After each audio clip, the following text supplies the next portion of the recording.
প্রিয় দর্শক, আপনারা দেখতে পাচ্ছেন আমরা চট্টগ্রাম সাতকানিয়া উপজেলার পৌরসভা ৮ নম্বর ওয়ার্ড থেকে যুক্ত হয়েছি। তো আসলে এখানে একটা বিষয় যেটা তুলে ধরার জন্য চেষ্টা করছি, সেটা হচ্ছে আমাদের পেছনে যে এই ঘরটা দেখতে পাচ্ছেন, সেটা হচ্ছে ওনার দাবি, অর্থাৎ উনি নিষেধাজ্ঞা দিয়েছেন, কোর্ট থেকে নিষেধাজ্ঞা আরোপ করেছেন, তারপরেও কিন্তু প্রতিপক্ষ এই জায়গায় বাড়ি নির্মাণ করতেছে।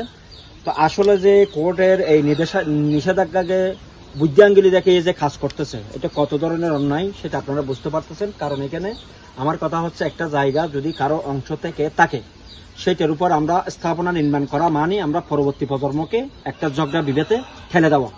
তাইলে এই জায়গা জমি সম্পূর্ণ ভাগ বটোয়ারা নির্ধারণ করে যার অংশ তাকে দিয়ে একে অপরে যার যার জায়গায় সে থাকা উচিত। সেটা না করে উনি অবৈধভাবে আরেকজনের জায়গায় সেই জায়গায় স্থাপনা নির্মাণ করে এখন প্রায় ঘর তুলে ফেলছে। তো আমি আপনার সাথে একটু কথা বলি। এই যে একটা নিষেধাজ্ঞা দেখতে পাচ্ছেন, এটা সাতকানিয়া হাইকোর্ট বিভাগ ফরম নম্বর আদালত আদেশনামা ফরম, জেলা চট্টগ্রাম, মোকাম সিনিয়র সহকারী জজ আদালত সাতকানিয়া, হেদায়েতুল্লাহ সিনিয়র সহকারী জজ, উনি একটা নিষেধাজ্ঞা দিয়েছেন এই জায়গার উপর। সেটাকে উপেক্ষা করে তারা এখানে কি করতেছে, ঘর নির্মাণ করতেছে। আসলে এই জায়গাটা আপনি যে এখানে নিষেধাজ্ঞা নিয়ে এসেছেন, এটা কি মূলে আপনি দাবি করতেছেন, যদি আমাদের একটু বলতেন। আসসালামু আলাইকুম রহমতুল্লাহ। মামলা নম্বর হলো 103/18। এটা হলো গোলাবাগা আরজি মামলা। বাদী হলো জয়নালাবাদী, বিবাদী হলো আমরা অনেকজন আছি। আমরা এখানে জবাব দিচ্ছি, যাদের জায়গা এরা দুর্ভোগভাবে অন্যভাবে কি ইয়া করতেছে।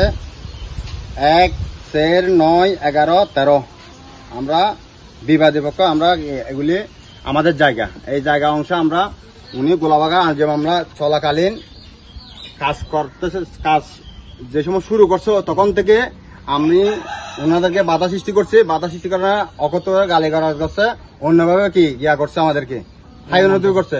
সেই কারণে আমি মাননীয় আদালতকে শ্রদ্ধা করে আইনের আশ্রয় নিয়ে আমি মাননীয় আদালতকে জিনিসটা অবগত করছি। অবগত করানোর পরে মাননীয় আদালতে নির্দেশে এটা নিষেধাজ্ঞা জারি হয়েছে 1/7/2025। নিষেধাজ্ঞা বলে আমি এটা নিষেধাজ্ঞার কাগজ নেওয়ার পরে আমি ওনাদেরকে কাজ চলমান, আমি আসছি, আসার পরে ওনারা কাজ করতেছে, এগুলি করছে। আমি বলছি তার জয়নাল আবেদিন, উনি মূলত সম্পত্তি পাচ্ছে ওনার মতে 9 শতক, উনি বিক্রি করছে 10 শতক। ওনার দলিল বাইরে যেগুলি বিক্রি করছে দলিল আমার কাছে আছে, আমি আদালতের কাছে এগুলি আমি কি সুবদ্ধ করেছি। এই কারণে আজকে এরা তৎকালীন আরো 1 সপ্তাহ আগে আমি থানা অভিযোগ দেওয়ার পরে SI নুরুদ্দিন আসে সরঞ্জমিনে দেখে ওনাদেরকে কোনো কাজকর্ম না করার জন্য নির্দেশ দেওয়ার পরও ওনারা সন্ত্রাসীর কায়দায় করে এক ঘর নির্মাণ করতেছে। বাধা দেওয়ার পরে এরা এখন সরে গেছে। এখন বহিরাগত কাউকে এনে আপনার হুমকি বা কোনো কিছু প্রদান করছে না, এরা নিজেরা হুমকি প্রদান করতেছে। কি বলতেছে, এখানে কাজ করবে এই সেই বক্ষ মানে দুনিয়ার অকত কি করতেছে করে। উনি বলছে আমি আদালত গেছে, আদালতে তো এরা যাবে, তো আদালত গিয়ে এখানে কাজ করবে কেন?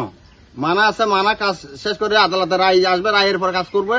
এখন এই রায় অনুযায়ী আপনি কি চাচ্ছেন? আমি চাচ্ছি এটা নিষেধাজ্ঞা আছে, নিষেধাজ্ঞা কোনো একটা কি কোনো কাজ করতে পারবে না। খাওয়া দাওয়ার কাজ ছাড়া আর অন্য এভরিথিং সব কাজ বন্ধর নির্দেশ আছে এখানে। আচ্ছা, এখন উনি যেটা বলতে চাচ্ছেন, অর্থাৎ উনি এই নিষেধাজ্ঞা মূলে এই জায়গাটা দাবি করেন এবং পূর্বসূত্রে যারা পূর্বপুরুষরা রয়েছেন সেই মুক্ত বাগবাটোয়ারা করে সেই জায়গাটা উনি পাবে, সেটাই তিনি দাবি করছেন।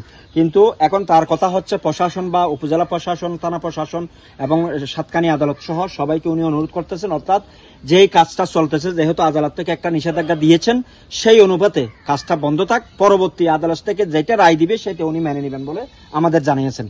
তো প্রিয় দর্শক, আমরা আপনারা একটু দেখেন যে এখানে স্থাপনাগুলো চলতেছে, এখানে বাড়ি নির্মাণ, এদিকে বাড়ি নির্মাণ, এদিকে প্রায় ওই লাস্ট পর্যন্ত এখানে দেখেন তারা কিন্তু নির্মাণ করে ফেলছে। এখানে অলরেডি প্রায় শুধু গাঁথনিগুলো বাকি আছে আর ছাদ বাকি আছে।